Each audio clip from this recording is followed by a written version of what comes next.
Come on in, pull up a chair.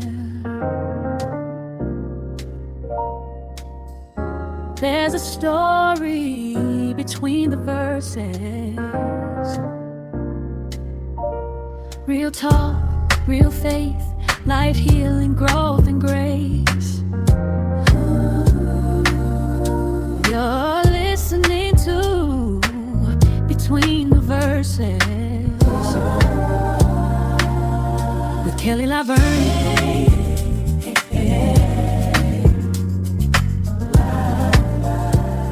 Welcome to Between the Verses, real talk, real faith with Kelli LaVerne. This is Eavesdrop, where we listen a little closer to the women between the verses. Okay, girlfriends and guys, in case you're listening into today, we got to talk. But first, I want to encourage you, if you missed our last episode, go back and check it out. Episode 12, Esther. Listen, all of them are good, but Esther, yeah, you definitely want to go back and sit with that one a little. And also, be sure to join our online community. Right now, it's on Facebook. I know some people may not be on Facebook, and we're looking to move it shortly, but it's on Facebook. So go on Facebook, search for Between the Verses podcast community. We hope you'll join because you can connect with other listeners, share your thoughts, tell us what you found interesting, or maybe even the women you can relate to, or a story where you could, see yourself, get in, interact, and give us your feedback, let us know. So, all right, let's get into it. Because today we need to talk about Mary. And this one is different. Because when most people think about Mary, they go straight to Christmas. The angel, the manger, the baby, the wise men, the soft music, la da da. And, that's fine. Except Mary's story is so much deeper than a nativity scene. Mary just isn't the woman who gave birth to Jesus. And I know that by itself is amazing. I'm not trying to belittle that. I'm not trying to take away from that. That's miraculous. We can't talk about Mary and not talk about that. But that's not only her story. That's not only who she is. So Mary, she's a woman that said yes to something she did not fully understand. And then she had to keep living under the weight of that yes for years. Now, before we get into it, I'll do the rundown. Eve, we know that was influence. Ruth, that was staying. Esther, that was stepping up. But Mary is about accepting something sacred, something costly, something life-altering, and walking it out even when you don't have all the answers. Walking it out. Let me tell you about Mary, before the miracle, before the prophecy, before the manger. Mary was a young woman with a life that made sense. She was betrothed to Joseph. She was engaged. She had a future in front of her, a plan, a direction, a life that probably looked ordinary. And then everything changed. The angel Gabriel appears to her and says, "Rejoice, highly favored one.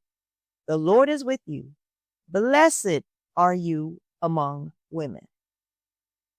And we're going to stop right there. First of all, I apologize because I like to give the scripture as to where the women are in the verses. So we're going to hold off right there. And let me go back up and give you these verses. Now, you might want to take a pen, notepad, jot these down.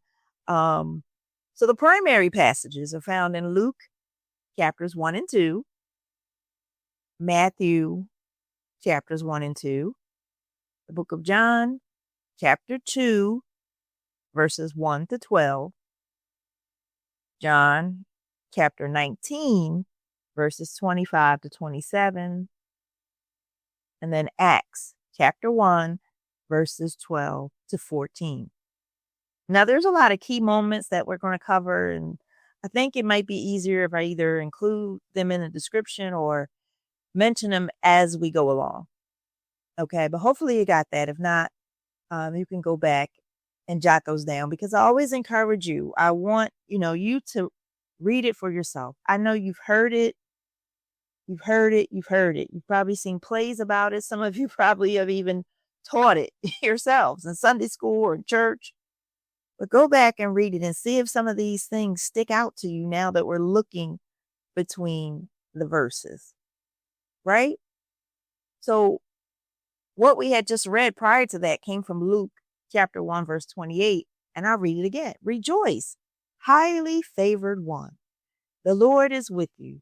Blessed are you among women. Now, we wanted to stop right there so I can give you the scriptures. And because, think about that. That sounds beautiful. Highly favored, blessed. She was chosen. And all of that is true. But here's the tea. Favor doesn't always make life easier. Sometimes favor is the reason life gets more complicated. Because the moment God calls Mary favored, her life stops being simple. Everything changes. Because after Gabriel greets her, he tells her she's going to conceive and bear a son. Not later, not after marriage settles in, not after timing makes sense. Now. Right now. And see, sometimes we rush past this, but think about it. An angel appears to you, boosts you up, tells you what God thinks about you. That's what I love that. I'd love that for Mary, and I would love that. Who doesn't want to hear that? Blessed and highly favored. God has chosen you. So he tells her that. And then he goes on and tells her she's going to have a son. And not after she gets married, because she's betrothed, she's engaged to Joseph.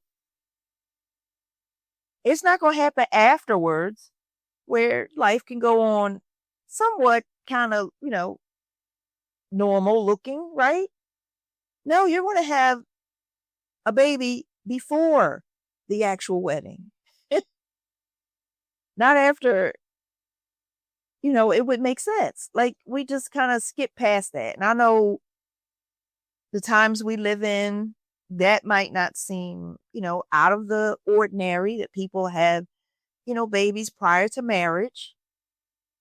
We know God's perfect plan, and we know things happen. But back then, things didn't happen like that, or they weren't. That was, yeah. I'm still trying to piece all in my mind. I just can't imagine. So yeah, I'm pondering this, and that's where discussing it. But so he tells her this, and then he goes on.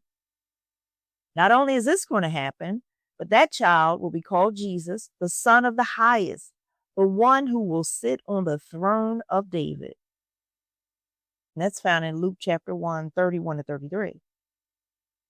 And see, we read this with the benefit of hindsight. As we look at the women in the Bible, we're reading their stories knowing the end result. We certainly know, who Jesus is.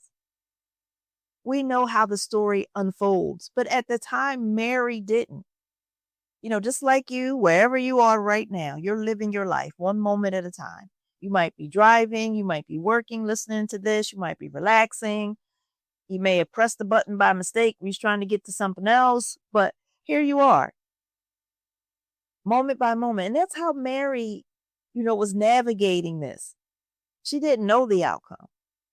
All she knew was in that moment, God had interrupted her entire future, and not in a way that she could explain. Girlfriends, can you imagine? You would have trouble explaining this to your best girlfriend, right? Not in a way she could explain, not in a way that would make sense to other people, and not in a way that would protect her reputation. I mean, let's be real. Back then, no, it wasn't, it was unheard of. And certainly if you had been with another, which unbeknownst to, at that time, that was the only way you were going to conceive, you were cast out. You were an embarrassment to your family, to your fiance's family, to society. Like, it was no, oh, come on, let's, we'll get past this. That was unheard of. So I'm trying to paint the picture, because I know living in the times that we live in, it might seem like, okay, yeah, she got pregnant before they got married. It, happens every, I don't know, every day, every week, every month. I don't know. But it didn't at that time. That's all I'm trying to say. It was unheard of. So we'll move on. Because this certainly, she was called blessed, remember, and favored. But the way it was looking, that wasn't going to be the case if we stop right here. See, because Mary isn't just being asked to carry a promise. She's being asked to carry a promise that could cost her everything. Everything. And you know what I love about Mary? She responds honestly. She says, how can this be since I do not know a man? She's asking, how can I conceive and I haven't been intimate with a man? And I want to be careful here, because her question isn't rebellion. It's not unbelief. It's not her trying to talk God out of it. It's a real question from a real woman trying to understand what obedience is about to look like in her life. And I think that matters, because sometimes people act like faith means you can't ask questions. Like, if you really trust God, you won't ask how. But we see that Mary did. And you know what else we see? We see that the angel answered her. So if it was so wrong, why did the angel answer? Why didn't the angel rebuke her instead? He answered her. So maybe the issue isn't whether we have questions. Maybe the issue is whether the questions are coming from resistance, rebellion, trying to be disobedient, or from a sincere heart trying to figure out how to walk the thing out that God is instructing you to do. Don't be afraid to ask God so you get clarity and understanding. We got to, remember that. It's okay. You want clarity, you want understanding, and sometimes he'll give it to you and sometimes he may not. Sometimes you do have to just move on faith. But to ask how to do it, okay, let me just keep going. I have to so some of you may just have stumbled across this or not even know, a little bit of my backstory, but I'm a teacher at heart. And sometimes I can go on that tangent, or we go stay focused, or go off the tangent trying to teach something. I guess that's a better way to put it, but we'll stay focused, right? So then, because we're talking about Mary, and we're going deep. This is not the basic, even though it's not, I hate to use that word, because Mary's story in the verses is not basic in no form or fashion. I'm not trying to belittle or take away from it. So excuse that word, but from the story that we know so well, let me put it that way. We're going a little bit deeper than that and digging into it, right? Okay. So the angel answered her. And then comes a moment, the one everybody knows, the one everything hangs on. Mary says, behold, the maid servant of the Lord. Let it be done to me according to your word. That's not a light yes. Okay. Mary said yes. Luke 138. She's saying yes. And that's not a light yes. That's not a sentimental yes. That's not a hallmark yes. That's not a, oh, look at me yes. That's a costly yes. That's a yes that says, I don't fully understand this. I don't know how this is going to unfold. I don't know how Joseph will respond, the man she's engaged to. I don't know how people will look at me. I don't know what this will cost me. But yes. And honestly, that's where Mary gets me. Because it's one thing to say yes when God explains everything. It's another thing to say yes when he gives you enough light for obedience, just a small peek, but not enough detail for comfort. I don't know if any of you have gone through the experience, and I can certainly say that I haven't gone through it through the extent that Mary has, and I don't know anybody that has. But in the very things that even God has asked me to do, sometimes it's just a little light for obedience, even when I do ask how. Like, okay, God, how? Sometimes I just got to walk it out. Or sometimes it'll just give me just enough to take that first step. But let's bring this a little closer. Because this isn't just Mary.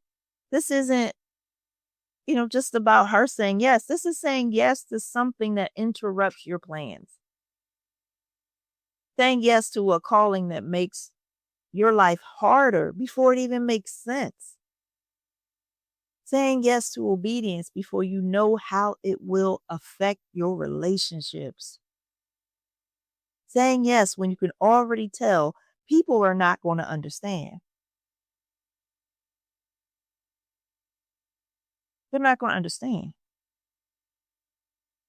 This is, I trust God, but I still don't know how this is going to work.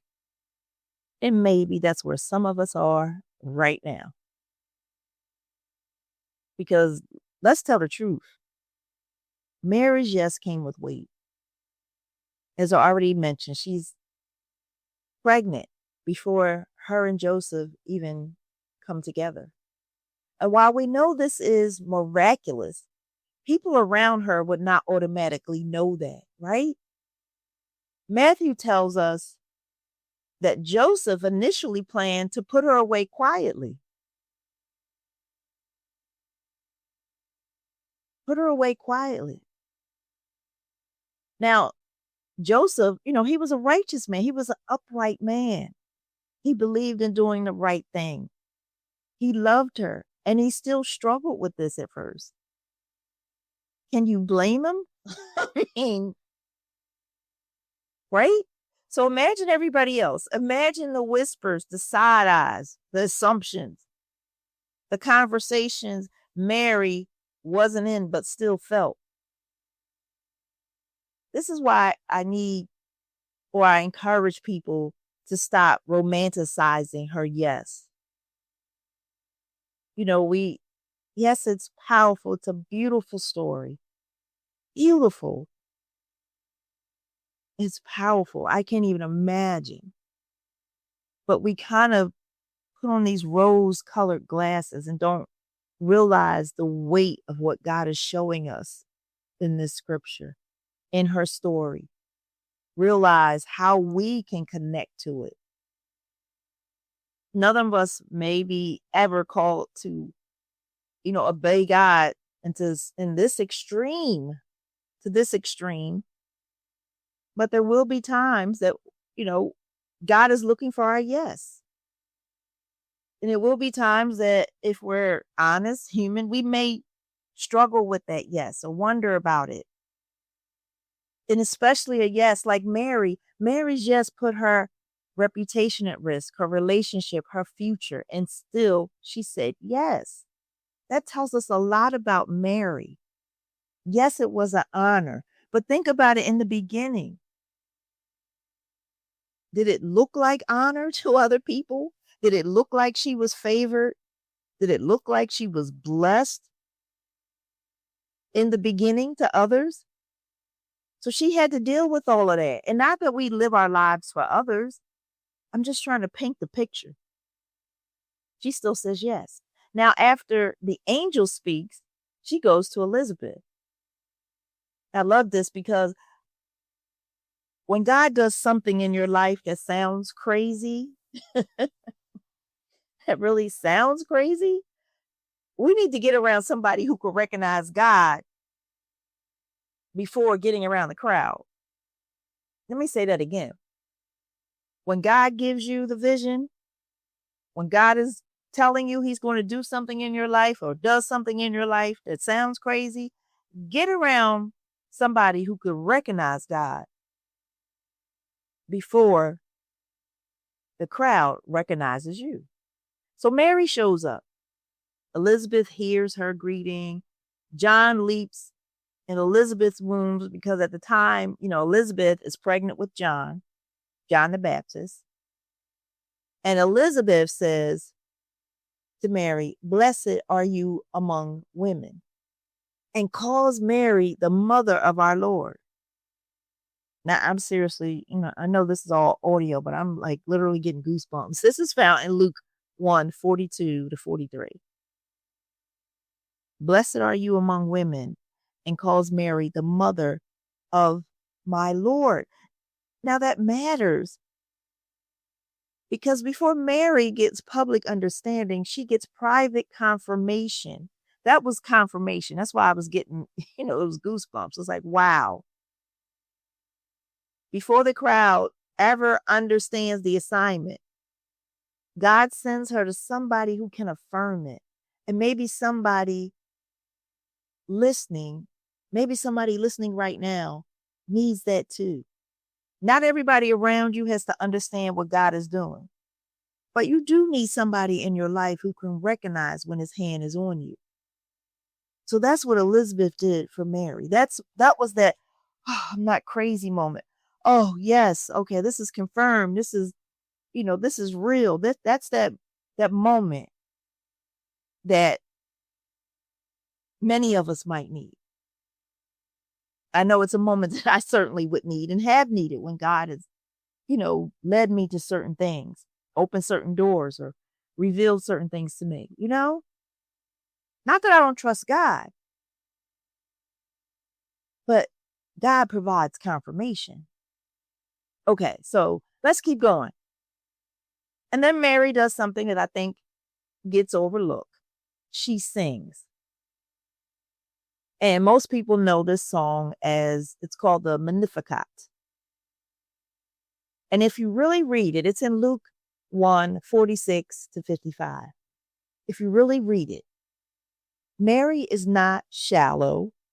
She is not spiritually, flimsy or wishy-washy. She's not just sweet and soft and passive. We see that Mary is rooted, okay?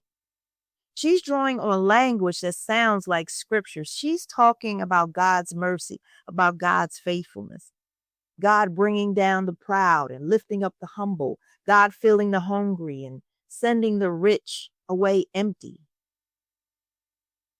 In other words, Mary understands something about the kind of God she serves, okay? And I love that because this tells me Mary isn't just carrying Jesus physically. She's carrying revelation spiritually.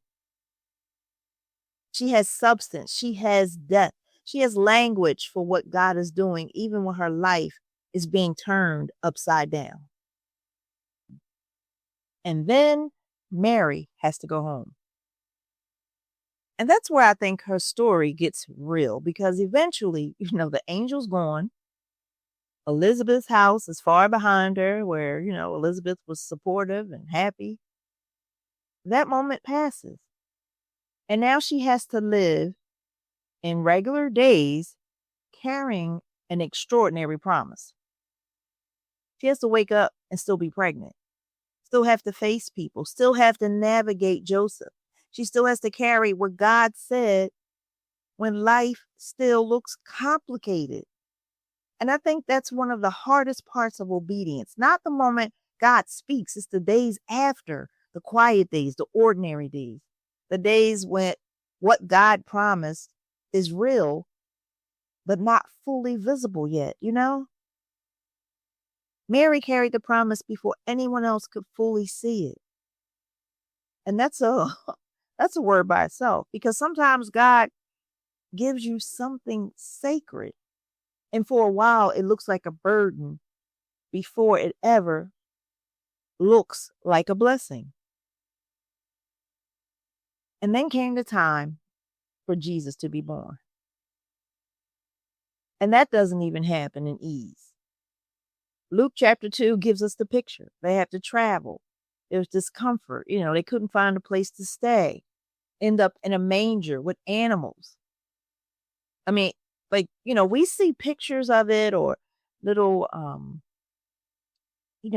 statues, cutouts, mock settings of it, of how the manger was. And we see it, we might see an animal here and there staged, and we see some hay or straw laying around.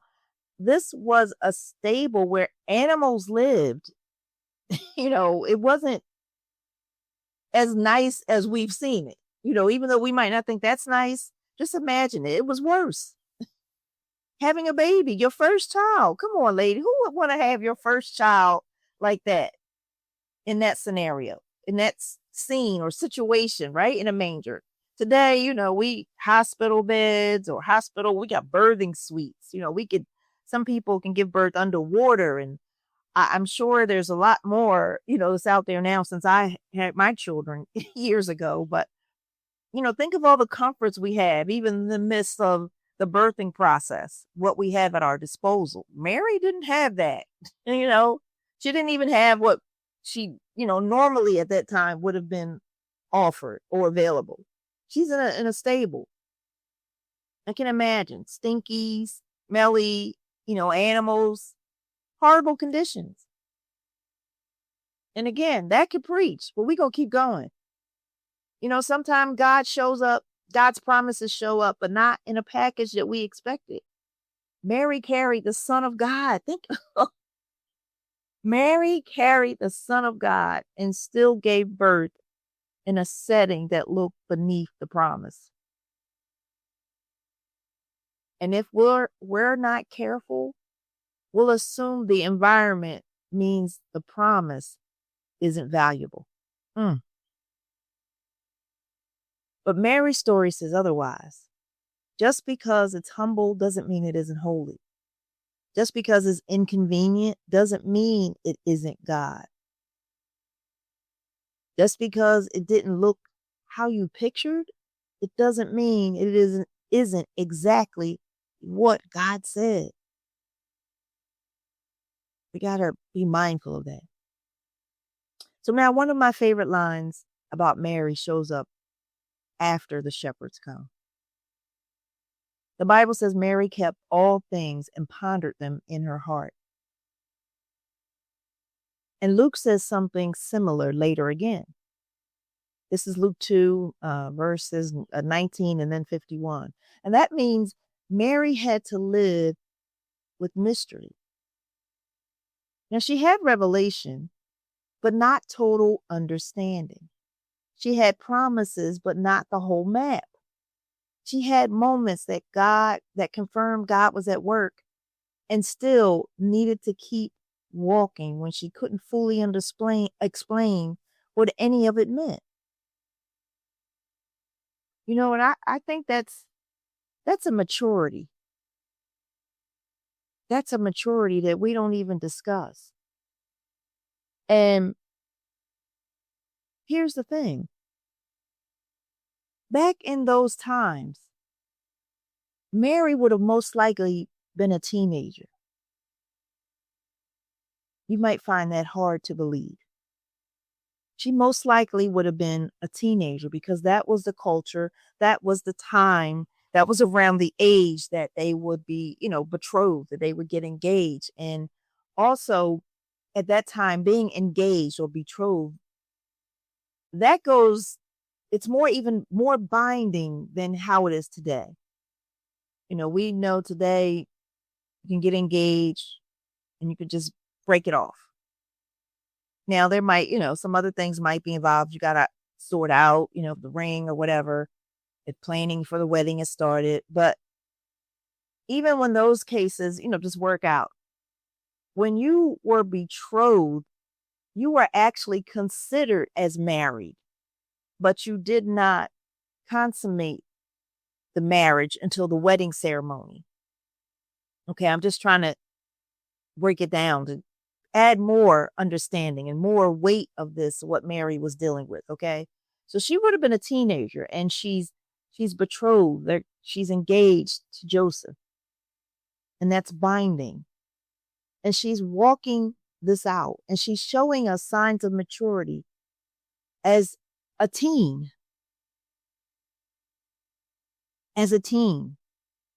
Okay, she's very young when this takes place. So this is definitely maturity.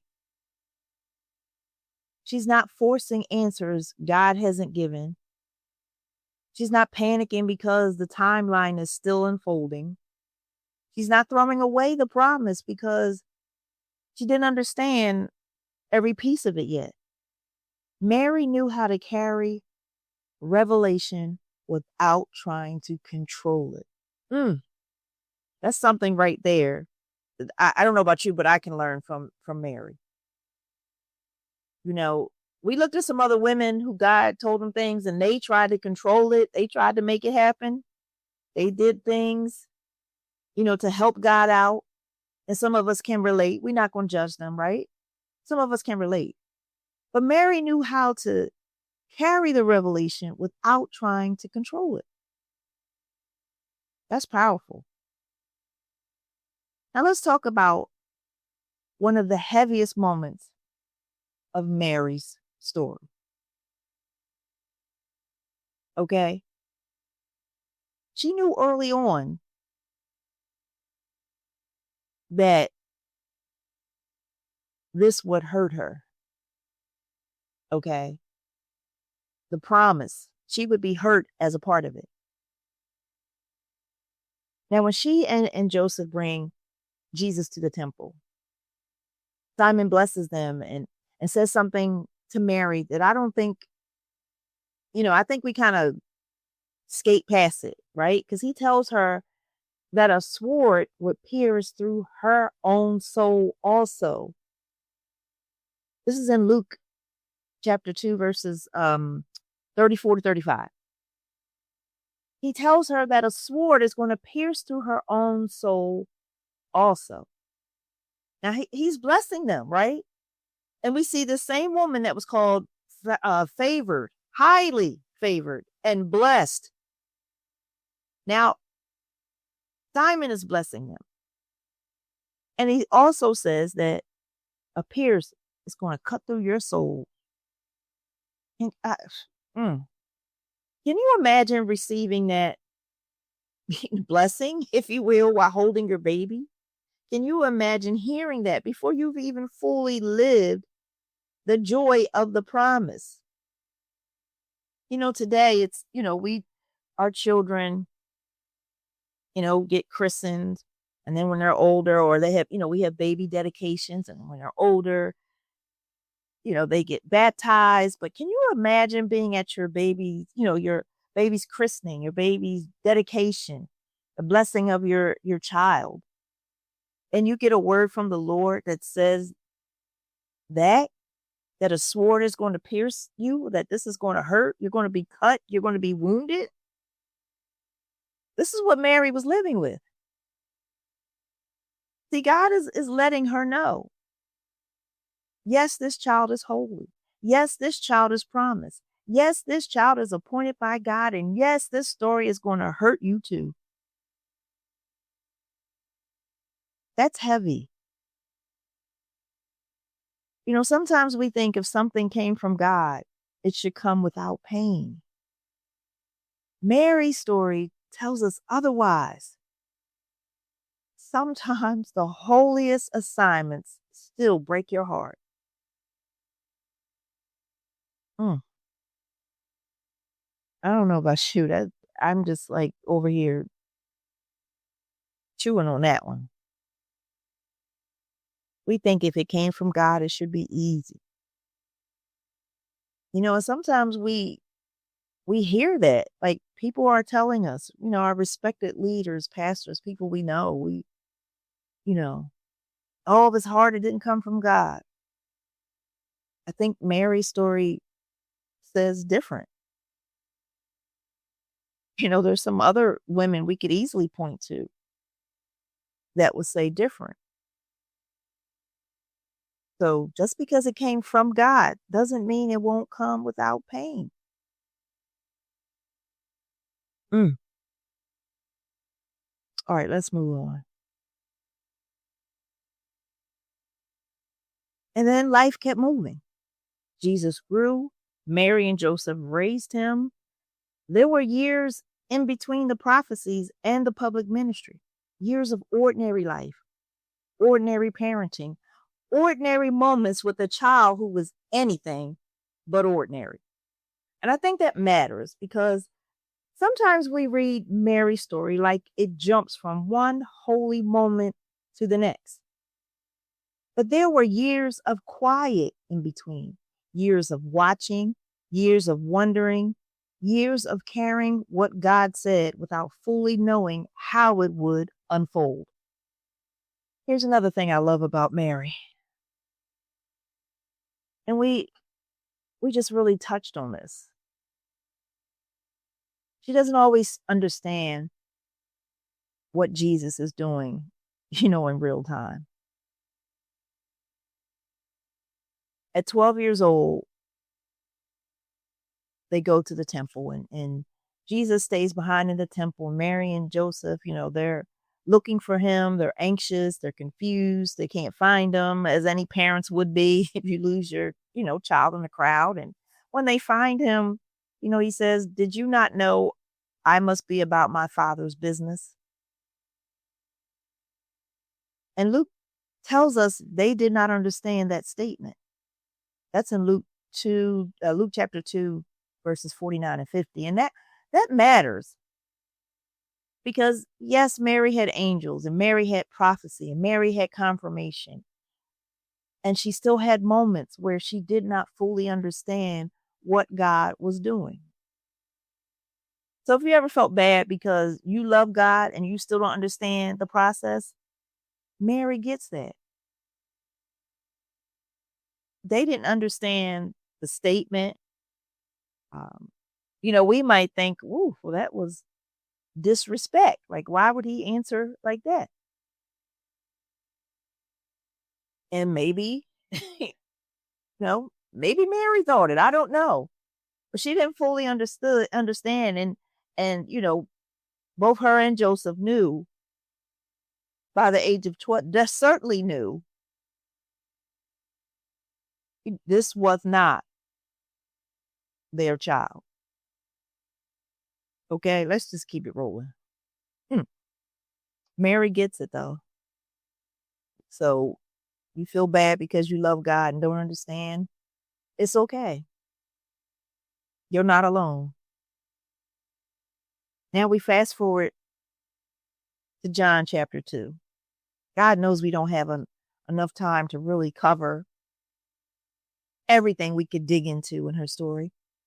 But we fast forward to John chapter 2, the wedding at Cana. Most of us know the story. They run out of wine. Mary notices it and she comes and she tells Jesus. And his response sounds, sharp. But Mary doesn't panic. She simply turns to the servants and says, "Whatever he says to do, do it." And we know that, Jesus says, "My time hasn't come yet." Basically, it's not time for me to be doing miracles. Hello, I'm supposed to be low key. It's not time. But I love that, God still allows for a mama to get her wish or get what she would like, right? I can, how we, as mothers, we love to, brag on our children. Let's Come on. Could you imagine Mary at that wedding? Look, yeah, my son, he got that wine. He got the best drink. He got it for y'all. He worked it out. Now, I'm not saying she did this. We just having a little fun. Okay. But as women, I'm not trying to add to add anything. Oh, I'm cracking myself up to the scriptures. But as women, we can relate, we want to brag on our children, and rightfully so. It is nothing wrong with that. So I'm just wondering in the back of Mary's mind, was she like, listen, he could do it. Just go see him. He got you. He got you, right? Because she simply turns to the servants and says, whatever he says to do, do it. Like she knew that he could do it. She doesn't try to force him to do it. She doesn't need to control how Jesus handles it. She just points the people to obedience. She didn't, how we would do. Come on over here, little Johnny. Come on, get up here and show everybody what you can do. She didn't do that. Even as an adult, come on, show us what you could do. Tell the people what happened. What happened when you gave that, great speech, or when you did something, extraordinary in our eyes. And I think that's a great thing. Every parent should feel that about their kids. So that's all I was trying to add here. But we see in the scripture, she does say, listen, just do whatever he tells you to do.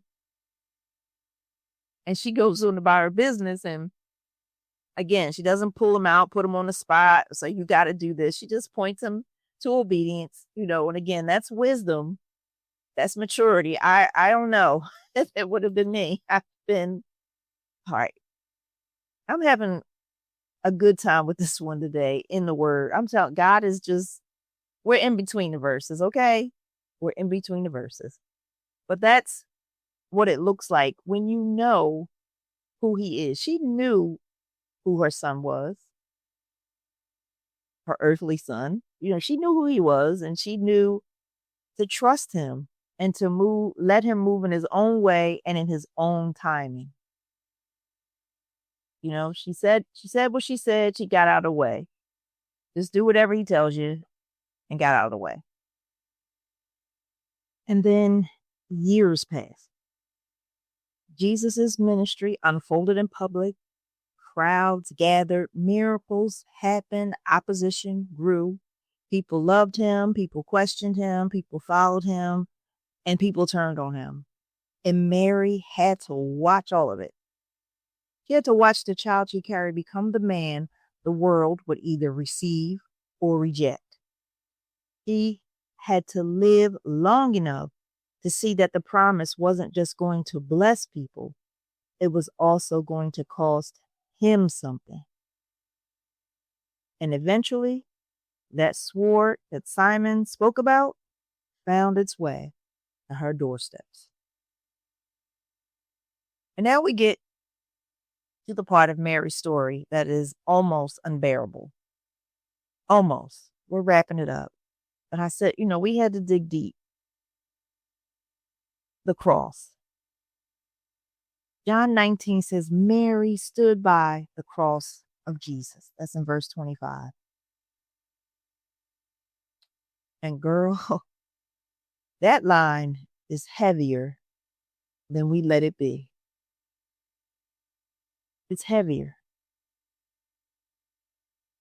I've been asking, can you imagine? Can you imagine? Can you imagine?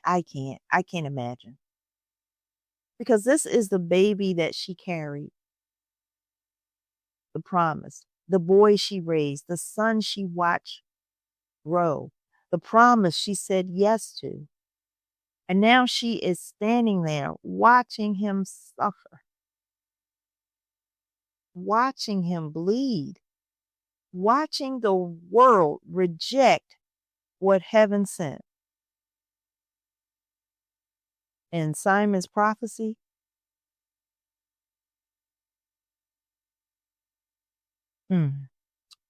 this is where the sword lands. This is where it lands. This is where the cost of her yes reaches one of its deepest points. And still she was there. She didn't run. She didn't disappear. She didn't detach herself because it hurts too much. He stays. And that might be one of the strongest things about Mary. Not just that she said yes in Luke 1, but that she's still there in John 19. That's powerful. That's powerful. As a mother, no, I can't. And even after the resurrection and the ascension, Mary's story isn't over. Acts chapter 1 tells us that Mary was there with the disciples in prayer. And I love that detail because it means Mary wasn't just there for the birth. She was there for the ministry. There during the ministry. There at the cross. And still there after. Still praying. Still present. Still connected to what God was doing. Mary just didn't birth the promise. She stayed with the people connected to the promise after the visible part had changed. And that says a lot about who she was. That says a whole lot about who she was. Let me tell you what this really is, friend to friend. Mary's story is not just about saying yes one time. It's about living under the weight of that yes for years.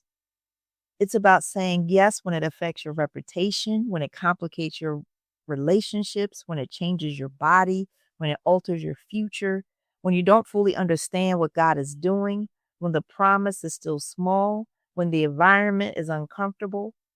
Yes, when the assignment hurts. And yes, when the sword finally pierces. That's the T. Mary's story is not just God chose her. Mary's story is she kept saying yes every time the original yes got heavier. And if I'm honest, that's what makes her so powerful to me. Because a lot of us can carry yes in a moment. The real question is, can we keep saying yes when yes starts costing us something?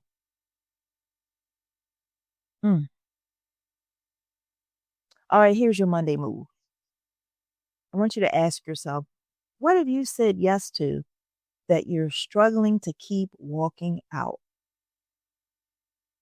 And then ask, am I waiting for full understanding before I stay faithful? Because listen, you don't need full clarity to stay obedient, to stay faithful. And you don't need an easy road for your yes to still be whole. So if you've been in a place where you said yes, but didn't expect it to be this hard, you've been carrying something God gave you, but it feels heavier than you thought, you're truly trying to stay faithful in the middle of something you don't fully understand. Let me say this clearly, and I pray you hear it. Your yes still matters. Even now, even when it's costly, even when it's quiet, even when it feels misunderstood, even when it hurts, your yes still matters. All right, I'm going to leave that right there because Mary's story, it's not loud, but it's so powerful. And if you've been walking out something you don't fully understand, if you've been carrying a promise that feels heavier than you expected, if you've been trying to stay faithful when the road has gotten hard, you're not alone. You might just be living out your yes.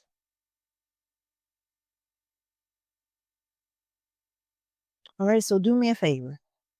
Make sure you like, subscribe, and share, and join our online community to stay connected. Share this. This might help someone else who might be living out their yes. I'll meet you right back here next time. Between the Verses, Real Talk, Real Faith with Kelli LaVerne from Sunday to Monday. Before you go, don't forget, subscribe, like, and share. And join the conversation.